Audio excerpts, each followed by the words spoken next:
Okay. Thank you all very much for listening to the voice of God and sitting down.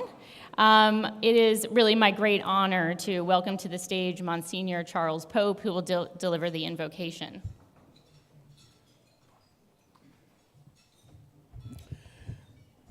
Let's ask God's blessing on our gathering tonight. We're grateful, Lord God Almighty, for the dignity of every human person. We thank you for those who fight for human dignity, for human freedom.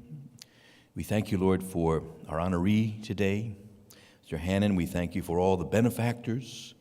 Blessed are you, Lord, for your many great gifts shared today with us in people meeting new people, new ideas being shared. And thank you for human creativity. Thank you for all the blessings. And thank you for ideas and as we move forward. We ask, Lord, that in a very divided country that we may have a winsome and joyful respect and love for every human person. We pray also for, as I say, our benefactors, for all who have made this meal possible, and for all who will serve the table tonight. We ask, Lord, that your blessing will come upon all gathered here. Please, Lord, also bless our persecutors, our enemies, our opponents. Help us, by your grace, to remember this great land and the dignity, the glory of the gifts that you've given us in this land for which we all fight. We ask all these things in your holy name, Lord God, asking your blessing upon all gathered here and upon the food we're about to receive. Amen.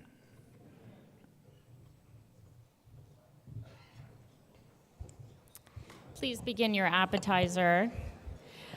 Thank you all for coming. We really appreciate you joining us for the 2017 National Review Institute Ideas Summit. We are so pleased that so many of you came from around the country. Thank you. These are very brief remarks, and we have a special toast, so hold on. But thank you all for coming. We really appreciate that so many of you came from very far away, especially in this weather. And wow, what a spectacular lineup. I hope you all enjoyed the program this afternoon. Yes?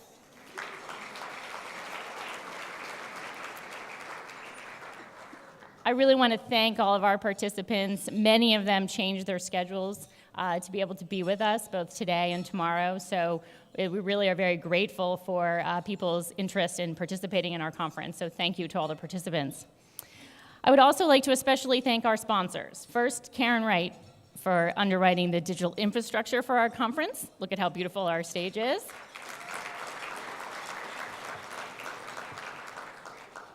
And thank you, too, to the other sponsors from the National Review Institute Board, our chairman, Mr. Robert Augustinelli, Peter Travers, and Stan Town.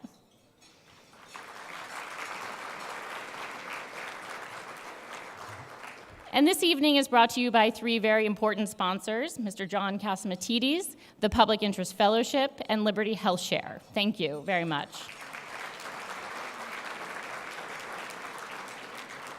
And also to our premium dinner sponsors, all of you, thank you for your financial support of this conference. And to our institution, it is vital for our ability to be able to communicate the conservative values that we all believe in.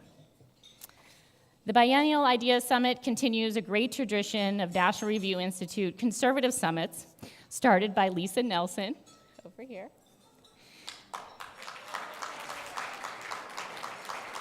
who is now the CEO of ALEC. So she is here with some guests, and we are very appreciative to continue our lasting relationship with you.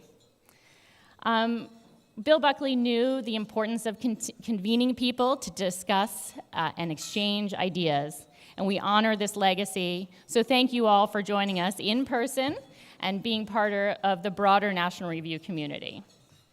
So please enjoy your dinner, and afterwards we will enjoy from former National Review editor John O'Sullivan, who is now a National Review Institute Fellow, living in Budapest and sometimes London and sometimes the US. So we're really thrilled that he's here with us in Washington. And he will then deliver the inaugural Whittaker Chambers Award to Daniel Hannan for his role in Brexit. But before we tuck in, we have a special toast from National Review Institute trustee Peter Travers.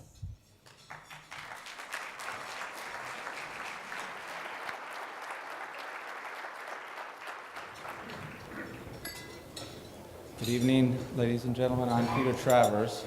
On behalf of the trustees of the National Review Institute, I join Lindsay in welcoming you and thanking you for your support of National Review.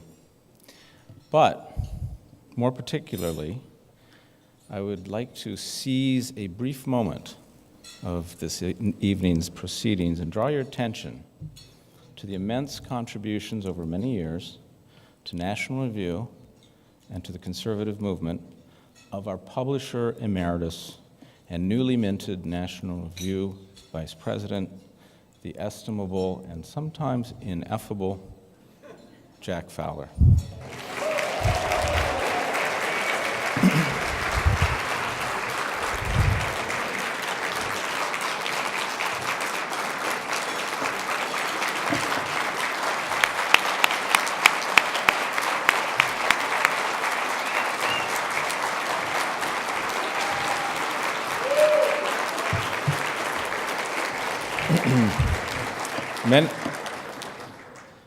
Many years ago, our founder, you may have heard of him, William F. Buckley Jr., wrote an effervescent little book about his season as an American delegate to the circus over at Turtle Bay in New York. United Nations Journal, A Delegate's Odyssey, was Bill's delectable evisceration of the pomposities and unearned moral pretensions of the United Nations. I read the book 4 decades ago, but Bill's description in it of the sainted junior senator from New York was, as Bill would say, lapidary. His brother Jim, Bill wrote, was a benign presence before whose phlegmatic charm razors are blunt and arrows detumesce. Well, it may be that Jack has not always attained the full phlegmatic, but his disarming affability and his avuncular manner have put so many of us at ease and so often made us, have blunted the sharpness of the exigencies that have confronted the great enterprise National Review. I first encountered Jack in 1989 when, having fallen into a bit of financial good fortune, I thought to pass a little of it along to my favorite magazine, an impulse, come to think of it, which I encourage all of you to indulge energetically. That's why we're here. Through the years, I've had many other occasions to observe, chat, and work with Jack. Each has deepened my appreciation for what you might call his rumpled tenacity and organic good guyness. One might even say, yes, his phlegmatic charm. There's no way to sugarcoat it. Jack has been a stalwart for National Review, keeping the lights on, the cruisers cruising, the presses rolling, the coffee brewing through thick and thin. All the way, as many of you know, even better than I do, Jack has been a blessing to his friends, colleagues, and family. Recently, I was reading through the most recent National Review-related book and Fowler project, A Torch Kept Lit, in which James Rosen has gathered many of Bill's obituaries for friends and luminaries. In one entry, there was a typically discerning Bill comment that again made me think it might have been written of Jack Fowler. It is awesome to extrapolate, Bill wrote. It is awesome to extrapolate from one's own experience of his goodness, the sum of what he has done for others. So, my big idea to contribute to this evening's proceedings is that henceforth these proceedings will be known and recorded as the Jack Fowler National Review Institute 2017 Ideas Summit.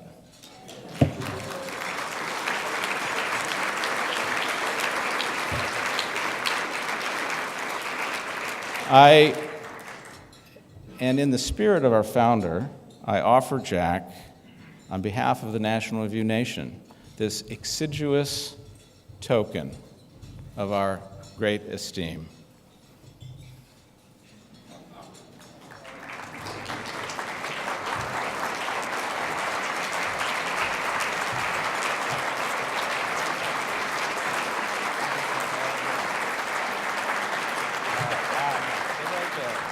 Ladies and gentlemen, I ask you to raise your glasses and offer with me a toast to my friend, the redoubtable Jack Fowler.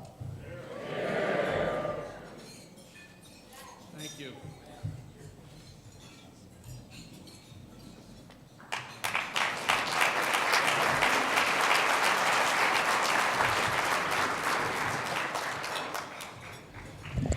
Did anyone ever see Hail the Conquering Hero with Eddie Bracken? Remember that movie? That's very appropriate. I'm a little out of my comfort zone. I should be washing the coffee mugs in the National Review kitchen. And I do. This is very kind. Thank you very much. We stand on the shoulders of giants. And thank you, all of you, for your love of National Review and your help for National Review. It's very needed. And just think, if this institution didn't exist, and this institution includes the Institute, and by the way, you're a great guy. Thank you, Peter.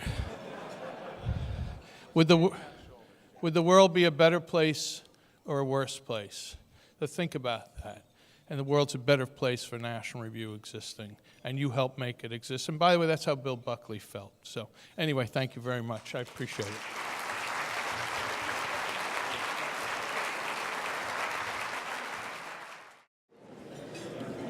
Good evening, ladies and gentlemen, and supporters of National Review, and Robert Agostinelli, and the other hosts. We're all very grateful to be here, enjoying the hospitality, as others have said already. Now, recently, there were two speeches to be given by President Trump and by Mitch McConnell at an event. And as they were going down there, Mitch McConnell thought he'd better make sure that everything had been prepared right. And he says, "Now, you're sure you've got your speech?" And the president said, "Yes, it's here." And then he said, "But you know, I don't think I'll give the speech. I think I'll wing it. I think I'll wing it. You know, if you read the speech, it's boring." And Mitch McConnell said, "Boring is good." And inspired by that, I shall just say a few things before introducing our guest of honor and the recipient of the award. I think you all know my name, I think. This is a National Review crowd.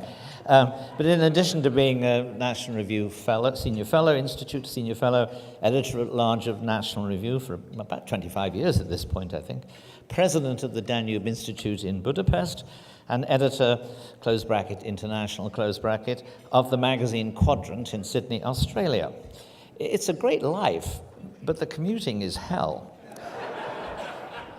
Now, this evening, though, I'm going to be seen but hardly heard. It's my privilege to introduce our speaker, who is also the first recipient of the Whittaker Chambers Award. Now, let me just begin by saying a few words about Whittaker Chambers. I think you've got some of his articles for National Review in front of you, and I know, of course, that many of you will know about the relationship he had with the magazine. In fact, a few years ago, during the Reagan administration, Tony Dolan, one of his most distinguished speechwriters, decided he would try to get a posthumous award for Whittaker Chambers. And he took the opportunity of grabbing the president when he ran into him in the corridor in the West Wing by the lift, by the elevator. And he said, "You know, Mr. President, I'm sorry to disturb you, but if I could just have your attention for a moment. I'm interested in trying to get something about a writer called Whittaker Chambers. And he started to embark an explanation, and Reagan said, yes, he wrote a book, Witness, and then he quoted from memory the first paragraph of the book. The elevator doors opened, they both got into it. As the elevator went down, he said, oh yes, and there's a very interesting second paragraph, and he quoted the second paragraph from memory. And then the elevator doors opened, he stepped out, and he said, and you know, he also wrote, there was also a book of his letters to William F. Buckley, Odyssey of a Friend, something like that. What was it you wanted to talk about, Tony? Now, of course, I can tell you a little bit about Chambers that Reagan undoubtedly knew. I mean, he was a journalist. He was an editor of Time magazine under the conservative Henry Luce. But of course, most famously, he was a secret communist, an agent for the Soviet Union, and arguably at that point in his life, a traitor. He doesn't sound like someone in that point who would be celebrated by a National Review or named, or after whom an award would be named. But the explanation is that he was the man who revealed the reality of Soviet espionage in the United States, who exposed the high-placed traitor Alger Hiss, and who drew upon himself the wrath and contempt of the establishment of his day for his truthful testimony, who stuck to his guns, and who was eventually vindicated when Hiss was found guilty, convicted, and sent to prison. Even then, Chambers was held for many years in contempt and hatred. He was a target of the left's attempted rewrite history in which Hiss would be the victim and Chambers the villain, a campaign, frankly, that has never really stopped. Because Hiss, as the golden boy of the liberalism of his day, simply could not be guilty of that crime. Chambers survived the campaign. He wrote a great book, and I mean a great book, about the experience of communism as a profound religious force. The book, Witness, is a book that is still very much worth reading. He was befriended by Bill, who was always, you've got some articles that he wrote for National Review. There aren't that many, but Bill was always hoping that he would write more, always hoping that he could be induced to play a much bigger editorial role in the magazine. Throughout the remainder of his life, which ended quite soon in the 50s, Chambers always believed he had joined the losing side when he left communism and chose freedom. But he chose freedom because he also believed he was choosing God. I'm going to quote one passage, rather dramatic one, from Witness. He was describing how anybody who left the Communist Party, or left communism in a larger sense, was often felt himself, or was felt by those close to him, to have made a kind of a weak or foolish decision. He was talking to the daughter of a former German diplomat in Moscow. She was trying to explain to him why her father, who was an enlightened modern man and therefore pro-communist, became an implacable anti-communist. It was hard for her because as an enlightened modern girl, she shared the communist vision without herself being an actual communist. But she loved her father, and the irrationality of his decision, defection, embarrassed her. She said, he was immensely pro-Soviet. And you will laugh at me for this, but you mustn't laugh at my father. And then, one night, he heard screams. That's all. Simply one night, he heard screams. And Chambers goes on to say, she had swept away the logic of the mind, the logic of history, the logic of politics, the myth of the 20th century with 5 annihilating words. One night, he heard screams. Well, that particular battle has been won with the assistance of many people here in the room tonight. And we don't have to fear, at least in our countries, we don't have to fear the kind of punishments in which the people near us hear screams. It hasn't gone away completely, of course, as Charles Murray's recent episode at Middlebury reminds us. So we're fortunate in that. But we need what Chambers had all the same. And that, one of his main virtues was he had courage. And courage takes many forms. It takes, obviously, courage in battle is the most obvious one. But in the last 2 centuries, one of the most important forms of courage has been the courage to defy the mob, especially the courage to defy a mob of intellectuals and progressives. A mob that is convinced, as the younger Chambers was, that it's got history on its side. The need for that kind of courage has certainly not gone away. As I say, Charles Murray just discovered that need in Middlebury. It's the price for defying the mob is no longer generally paid in screams, but it is paid in heavy coin all the same, in the destruction of reputation, in slander, in exclusion from university positions, in losing the offices to which you may honorably aspire. For some people, it's paid in not being invited to the right parties. That's not something that most of us would worry about, I think, but for some people it's important, and if they defy that particular penalty, they deserve some credit for it. Now, our guest tonight is somebody who deserves the credit for 2 things, one of which he shares with Whittaker Chambers, and that is courage. He differs from him in another respect, namely, he is not a pessimist. I don't say he's an optimist in a superficial sense. I think his career shows the virtue of hope. And hope is not just optimism. Hope is optimism with the willingness to put your back into it to make sure that you achieve the kind of decent outcome that you want. Now, Daniel Hannan is a Conservative member of the European Parliament. I don't know whether he managed to choose his constituency on the basis that it contained the island of Runnymede, where Magna Carta was signed. But let me put it this way.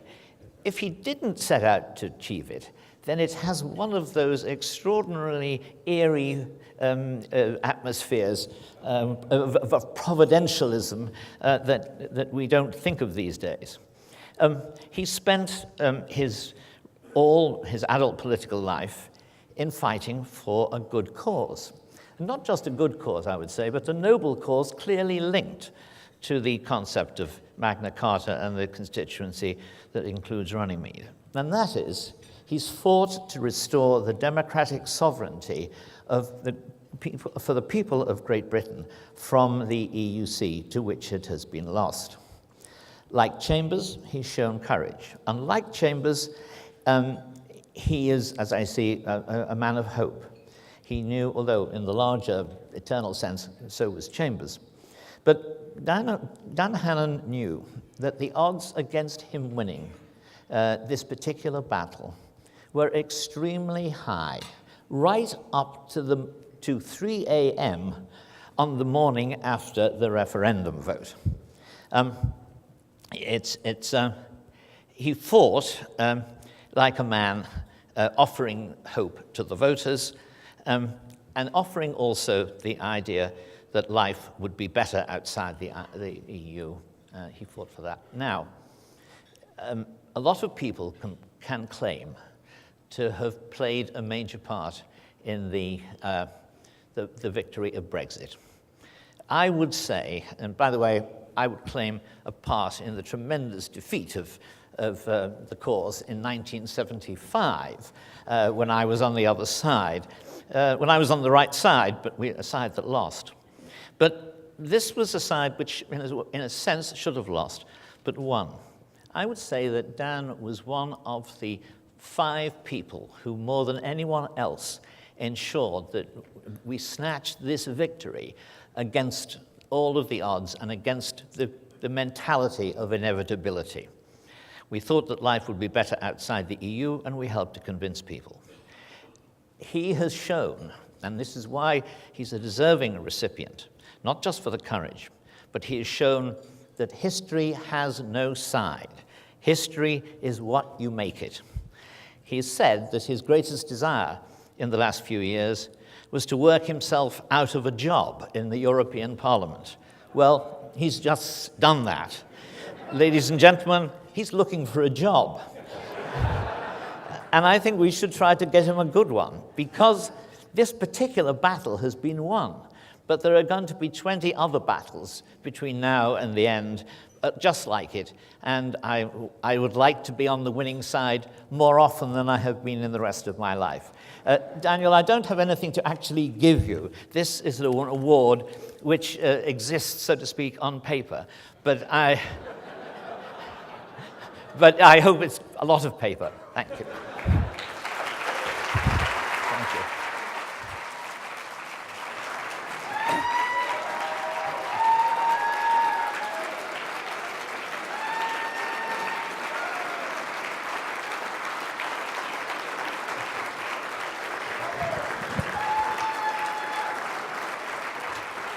Thank you, ladies and gentlemen. Thank you. Thank you. I'll tell you what, if 17 years in elected politics teaches you one thing, it's how to milk applause. So I'm going to do this again. I cannot stand here without adding my personal thanks and admiration for the great, wise, and wisecracking #1 King of New York, Mr. Jack Fowler.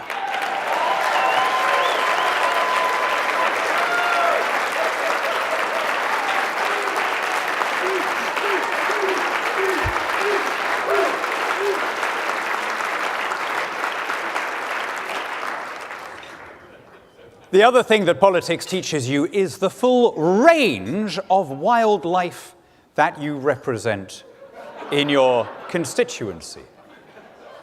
If I give you one anecdote from my last election campaign, I canvassed a farmer in a rural part of Hampshire in my constituency. And he was delighted that he'd found his member of the European Parliament. And he told me this involved story. He'd spent a fortune on a prize seed bull, which apparently wouldn't do the business. He put it with all of his heifers, it wouldn't serve any of them. And then on the internet, he'd found this wonderful drug. And he'd stirred it in to the bull's feed, and bingo, the pedigree bull couldn't get enough of it. All the cows were in calf. He was very pleased about this. And he'd heard that the European Union was going to ban this substance. He was very alarmed. And I said, well, sir, let me look into that for you. What's the name of the substance? He said, well, I can't rightly remember the full chemical name, but I can tell you that it tastes of aniseed.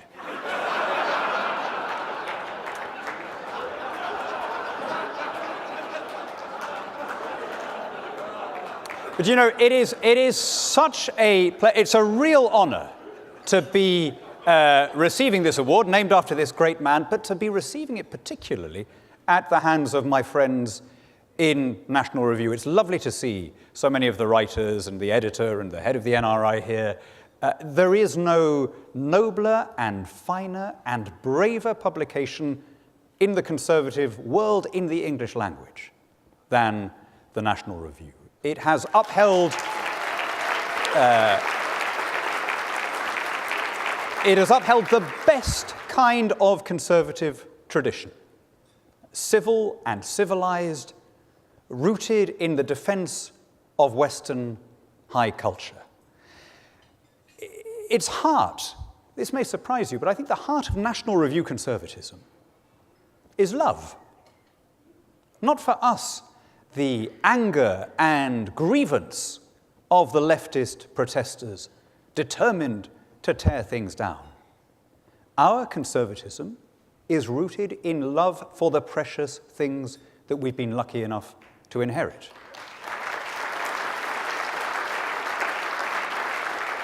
Love for our families, love for our institutions, love for our laws, and yes, love for our nations. Bill Buckley was inspired by that lonely, gifted Irish seer, Edmund Burke. He understood conservatism to be an elevation of the evolved, the organic, over the planned and the abstract. He understood, and the National Review to this day continues to understand and extol, a kind of conservatism that was beautifully described by that sometimes underappreciated British conservative Michael Oakeshott. He said, to be a conservative is to prefer the familiar to the unknown. To be a conservative is to prefer the tried to the untried, the actual to the possible, the near to the distant, the sufficient to the superabundant, the convenient to the perfect, present laughter to utopian bliss. And that has been the best, most high-minded conservative tradition in our language, and it has no finer advocates than those in this room. To all of you who have supported National Review with your subscriptions, with your donations, or simply by your presence, from the bottom of my heart, thank you. Thank you, all of you. I'm going to defend some of those basic conservative precepts tonight, which had fallen out of favor with the people who dominate the airwaves, the people who make all the noise, but which turn out to have been a lot more popular than was realized.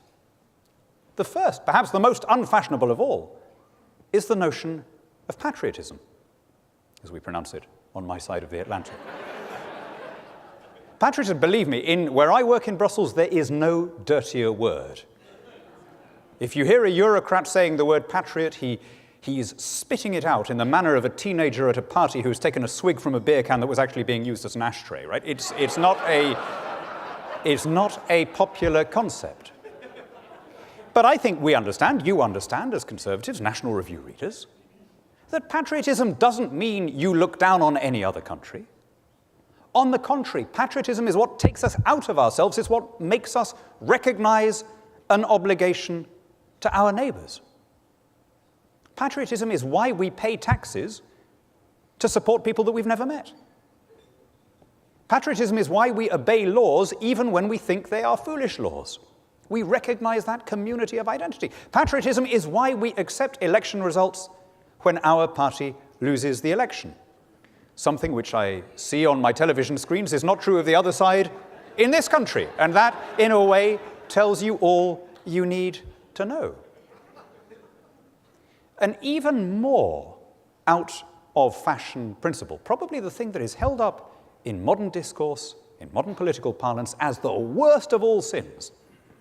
Edmund Burke regarded as a great virtue what he called prejudice, because he understood that life would be unlivable if we had to think through every situation from first principles without prejudging it on the basis of past experience, without relying, in other words, on what he called the wisdom of our ancestors.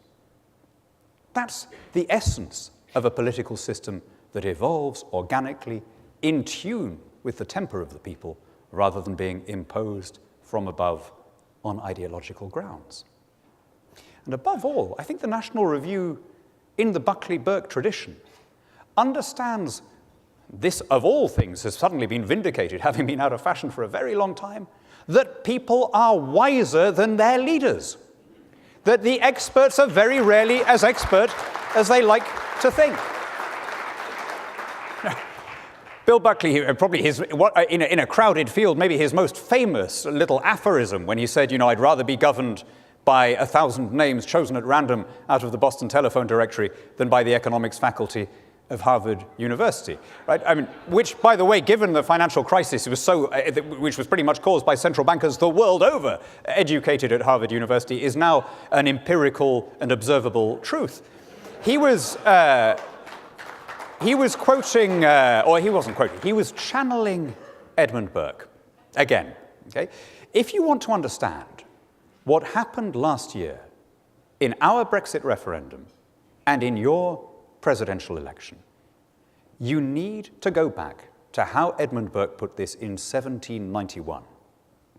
Apply these words to our present condition. He said, because half a dozen crickets concealed under a fern make the field ring with their importunate chink, while thousands of great cattle take their repose beneath the shade of the British oak and chew the cud in silence, pray do not imagine that those who make all the noise are the only inhabitants of the field.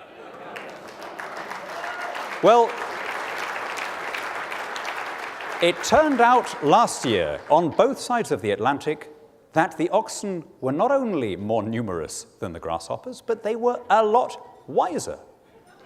If I think back to our referendum, and I look at what we were told would happen in the immediate aftermath of a leave vote, it turns out that the experts were not so expert after all. We were told by the Governor of the Bank of England and by the Treasury that a no vote would risk an immediate recession. In the event, Britain grew faster in the 6 months after the referendum than it had in the 6 months before the referendum, and finished 2016 as the most successful major economy on the planet. We were told that unemployment would rise by 250,000 in the 2 years following a vote to leave. We're 7 months into it, and so far it has fallen by 60,000. We were told that if we voted to leave, the stock exchange would collapse. We weren't told that that was the Italian stock exchange and that British stocks would be the best performing in Europe. The people were wiser than the experts. If these people were private sector forecasters, they'd all be out of work. But of course, we all know that in politics, it never pays to be right and on your own. You're always much better off being wrong, but in respectable company. Then you're thought to be a sound, wise chap of wisdom and bottom. This was what made Bill Buckley and his people so unusual. And I think also what made Whittaker Chambers unusual. I think probably the thing that converted him. He came to see the intrinsic wickedness of a system that presumes to be bigger than established, inherited human institutions. The essential evil of communism was that it regarded its doctrine as so self-evidently correct and historically necessary that it trumped everything else. Democracy, the rule of law, property rights, national sovereignty, territorial jurisdiction, all of that was subordinated to the goal of global revolution. Ultimately, of course, that was why that wretched system failed. Failed after having succeeded in being what must be reckoned in crude mathematical terms the most murderous system ever devised by human intelligence. But in the end, it couldn't run against the grain of human nature. But that is true of almost every other ism that presumes to be greater than our human institutions and our national loyalties. Jacobinism, fascism, now Islamic fundamentalism, they all have the same basic flaw. They refuse to recognize the traditional organs of the international order because they claim loyalty to some higher cause which in their own mind justifies any means. If the last century can be said to have given birth to two monstrous and murderous isms, Nazism, the tyranny of the extreme right, communism, the tyranny of the extreme left, perhaps it also gave birth to a more benign but nonetheless malformed whelp in the form of the tyranny of the extreme center, namely European federalism. Now, the European ideology, of course, on one level, is not comparable to these murderous ones. Not in my wildest nightmares have I ever thought that the European Union was going to take away our passports or throw us into gulags. But it did have in common that same belief that the end justifies the means. That referendum results, or the dots and commas of the treaty, or the normal institutions of parliamentary sovereignty, or personal freedom, can all be sacrificed to the greater goal of closer union. And for 50 years, Europe was taken in this direction, often in direct opposition to the express will of the people who lived there. And ultimately, that system, too, is unsustainable because of its fundamental inhumanity. That's why I'm confident in saying that if Whittaker Chambers were alive today, he would have been a Eurosceptic on the same grounds that he became an anti-communist. It's clear in his writings, not least his writings for National Review. What we saw last year was a revival, or perhaps we should say a rediscovery, a scraping off of the topsoil and a revelation of what was there all along, namely a continuing belief in the validity of the national principle and the importance of patriotic loyalties. In 1942, broadcasting from London, Charles de Gaulle said, "Democracy and national sovereignty are the same thing." Again, nowadays in Europe, that would seem an almost heretical statement. But to de Gaulle's listeners at the time, it seemed obvious. The only alternative to the pan-European tyranny that they were facing was a restoration of the rights of the nation-state. In fact, that sentiment would have been unexceptional at pretty much any time from the middle of the 18th century to when de Gaulle gave that broadcast. If you go back and you look at the early radicals, those democratic dreamers in the 18th and 19th centuries who had this extraordinary idea of popular government, of government of the people, by the people, and for the people, they found that they'd immediately raised the question, what people? Within what unit, in other words, are the arguments to be played out? And the answer that they came up with was, in truth, the only possible answer. Democracy will work best within a unit where people feel enough in common one with another to accept government from each other's hands. In other words, within a nation. You can have a supranational state, but not as a democracy. You look at the great supranational federations we've had in Europe, the Ottomans, the Habsburgs, the Romanovs, then more recently the USSR, Yugoslavia. They all worked long enough as police states, but the moment people were given the vote, they opted for peaceful separation. They wanted to live under their own laws and their own people in friendship with their neighbors. To put it another way, democracy requires a demos, a unit with which we identify when we use the word we. If you take the demos out of democracy, you're left only with the kratos, with the power of a system that has to compel by force of law what it dare not ask in the name of civil loyalty. And that fundamentally is why the project of trying to merge the different and disparate nations of Europe into a single bloc was doomed. The European leaders never accepted this. There was an extraordinary moment when the European Union gave itself a constitution, the ultimate attribute of statehood. And it was chaired by the former French Prime Minister, Valéry Giscard d'Estaing. And he said, "This is our Philadelphia moment." And he went on to compare himself, somewhat immodestly, you might think, to Thomas Jefferson.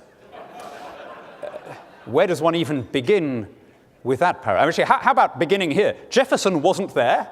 He was at the time ambassador to Paris, as Giscard might have been expected to know. But if you really want to understand the difference between the American and European unions, consider the nature of those documents. Your constitution is 7,000 words long. Theirs is 1.25 million. Yours is chiefly concerned with the division of power between state and federal authorities and with the freedom of the individual. It's based on the idea of residual rights. The European Union's constitution is mainly about the power of the state. Your constitution promises life, liberty. Your Declaration of Independence promises life, liberty, the pursuit of happiness. The EU's equivalent, which is called the Charter of Fundamental Rights and Freedoms, guarantees our right to strike action, free healthcare, and affordable housing. You see the difference in approach. And how about this? Your constitution, as I understand it, came into force only when the 13 then member states had, well, I think 11 of them ratified, and Rhode Island and North Carolina fell into line a little bit later. The European Constitution was rejected in referendums in France and the Netherlands and then in Ireland and then imposed anyway. This is what de Gaulle was onto when he said democracy and national sovereignty are the same thing. The only way in which the European project could be sustained was by a direct negation of the democratic principle. And that is what my countrymen voted against on the 23rd of June last year.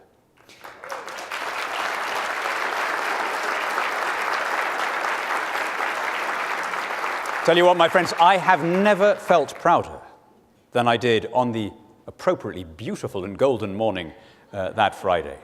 The British people had ignored all the hectoring, all the bullying, all the threats, and then politely did what they knew to be right. An American friend sent me an email, which I was very touched by, where he said, you know, we voted leave in 1776, and it's working out okay for us. You know, I think it's going to work out okay for us on the same basis. And I hope that we can now look forward to a new and closer era of cooperation between our two countries, whose alliance has perhaps underpinned world security more than some people like to admit, because the real ties that should exist between nations are not the imposed, top-down, governmental, bureaucratic ones, but rather the organic Burkean or Buckleyan ties that come between and among individuals and businesses. In fact, the best tie of all is the one based on trade and free exchange, and that's something that we've not been able to have in the 44 years that we've been in the EU, because if you're in the EU, Brussels controls 100% of your trade policy. So here, on the day we leave, is an immediate and obvious boon both to the United Kingdom and to the United States. We can remove the remaining restrictions and barriers and create a simple market-based trading space between us. It's the most logical thing, right? You know, the UK is by far the biggest investor here. The US is by far the biggest investor in Britain. Every day, 1 million Brits turn up to work for American-owned companies. Every day, 1 million Americans clock into work for British-owned companies. And that's what you would expect, right? Given the communities of, not just of language, but the same accountancy systems, the same unwritten business etiquette, the same arbitration procedures. The only thing that hasn't followed up until now has been the trade, because the trade is controlled by Brussels, not by London. And that can now change. But I'll tell you this, if we're going to have a free trade deal, we're not going to have the corporatism that we saw creeping in to Obama's Atlantic and Pacific deals. This is going to be a trade deal that is based around the consumer, not the producer interest. One based on mutual product recognition rather than on common standards. And that trade deal will buttress an alliance which for the last century and more has made this world a better, warmer, safer place. You know, we take things for granted. It's the most human thing, the most natural thing, to assume that the virtues and attributes that make modern society safe and comfortable and pleasant are kind of inevitable, right?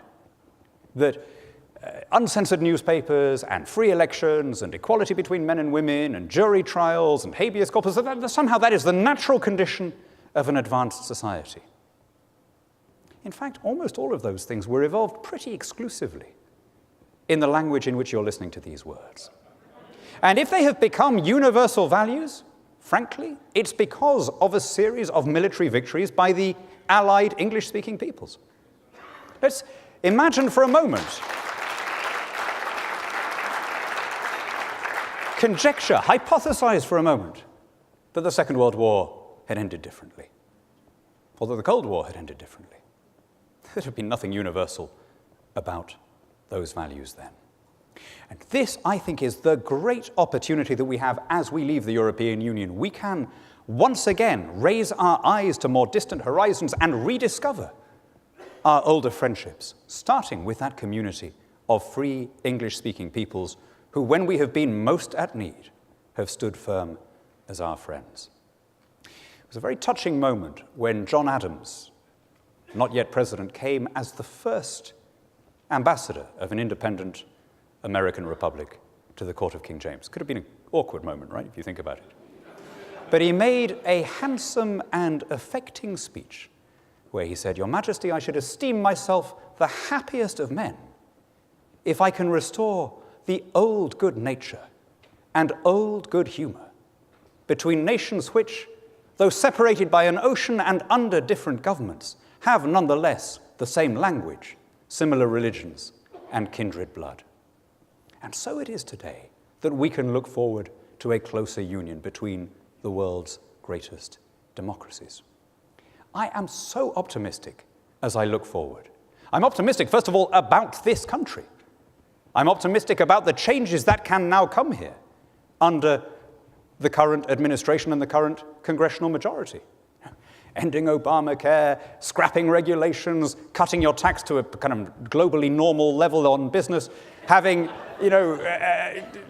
how about this? Having judges who will rule on the basis of what the law actually says rather than on the basis of what they think it ought to say, right?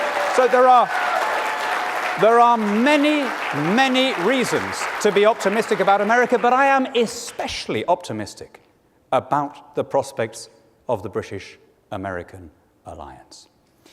My friends, this has been a long, cold winter. I arrived in DC and found myself almost in Arctic conditions. But look around today. See the blossom on the boughs. Hear the crescendo of the returning birdsong. Feel the pulse of the season. My friends, the best is yet to come.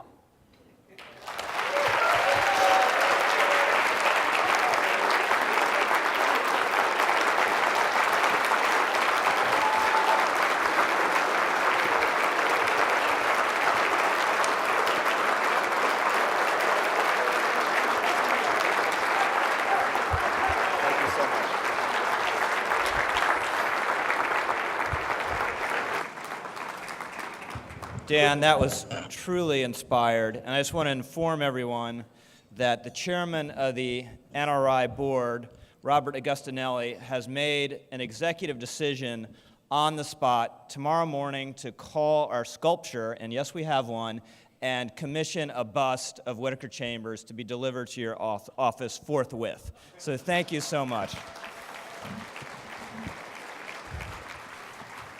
And I also have to say, at National Review, we are immigration skeptics as a general matter, except for there's one important caveat. We have a soft spot for hyper-articulate Brits.